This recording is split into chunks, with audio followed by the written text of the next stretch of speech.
மக்களுக்கு என்ன பிரச்சனை அப்படின்னாலும் வீதியில் இறங்கி போராடுங்க, சட்டத்திட்டத்திற்கு உட்பட்டு தான் அதுவும் இருக்கணும் அப்படின்னு எங்களை ஒரு நல்ல முறையில் வழி நடத்திட்டு இருக்கிறாரு. அதனால் பொதுமக்கள் பலரும் எங்கள் கட்சியில் விரும்பி வந்து இணைய ஆரம்பிச்சிருக்காங்க.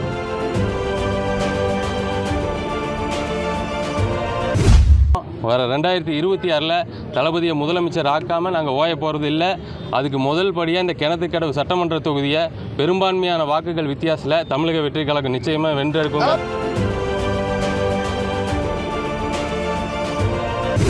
ஜனநாயகத்தை காக்க ஜனநாயக வடிவில் இன்றைக்கி முதலுக்கு வந்திருக்கு.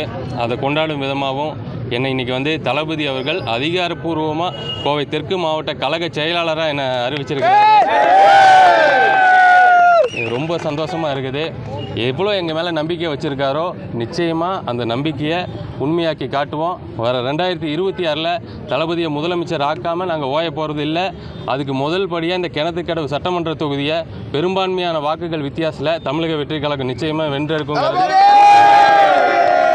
கோயிலிருந்து உறுதியாக சொல்லிக்கிறோம். ரொம்ப நன்றி. இதே மாதிரி எங்களுக்கு தொடர்ந்து ஆதரவு கொடுங்க. நன்றி. எல்லாருமே பொதுமக்கள் தான். இப்போதான் வந்து சேர்ந்துருக்காங்க.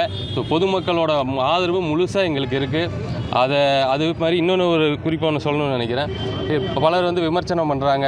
அதாவது சில பேர் பார்த்திங்கன்னா அந்த கிண்டல் பண்ணி பேசுகிற மாதிரிலாம் இருக்குது. பட் நாங்களாம் யாருன்னா தளபதியோட ஃபாலோவர்ஸ், அவரை பின்தொடர்றவங்க. அவரோட பாணியில் மட்டும்தான் எங்கள் பதில் இருக்கும். விமர்சனங்களுக்கும் நெகட்டிவ் பப்ளிசிட்டி தேடுறவங்களுக்கும் நாங்கள் பதில் சொல்ல போகிறதில்ல. எங்களோட எங்கள் தளபதி என்கிட்ட நேற்று கூட நேற்று பேசும்போது தெளிவாக சொன்னது என்னென்னா, முழுக்க மக்கள் பணிகளை பாருங்கள், மக்களுக்கு என்ன பிரச்சனை அப்படின்னாலும் வீதியில் இறங்கி போராடுங்க, சட்டத்திட்டத்திற்கு உட்பட்டு தான் அதுவும் இருக்கணும் அப்படின்னு எங்களை ஒரு நல்ல முறையில் வழி நடத்திட்டு இருக்கிறாரு. அதனால் பொதுமக்கள் பலரும் எங்கள் கட்சியில் விரும்பி வந்து இணைய ஆரம்பிச்சிருக்காங்க.